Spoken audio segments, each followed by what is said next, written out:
Aircraft carriers are amongst the most dangerous places in the world, or at least potentially dangerous.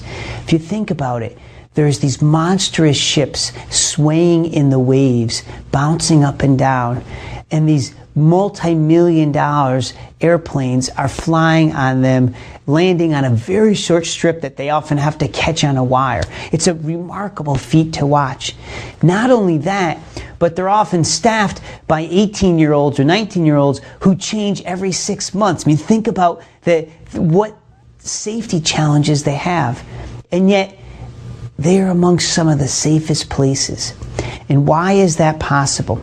Well, it's possible because they've created a culture that respects the frontline workers, that understands that they have the knowledge of how to keep things safe, and they standardize, they have independent checks. Let me give you an example.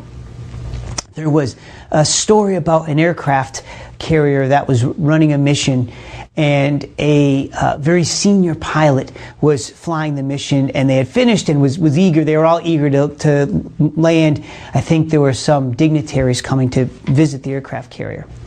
And one of the technicians, a mechanic, was out on that landing deck, and the plane had been waved in, and he was worried that there might have been a hammer. He may have left his hammer on the tarmac where the plane lands, and obviously if it did, it could be disastrous. They'd blow out a tire, the plane could explode, and he really wasn't sure if he did, so he ran out and waved off the plane, right? And waved off the plane's drawing formation. Just so you know, these things aren't trivial. They're enormously expensive, millions of dollars in fuel and staff time and delays, and he missed these dignitaries.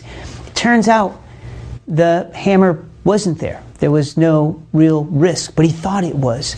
Now, in many organizations, that mechanic perhaps would lose their job, they'd be chastised, and they certainly wouldn't be rewarded. But in this culture, a culture that respects safety, this worker was rewarded because they said he took the personal initiative to protect other people's lives and the very valuable equipment. And yes, he was wrong, but he acted on a good hunch, and he was rewarded for that, publicly congratulated for his commitment to safety. That's the kind of culture that we need to create in our healthcare environment.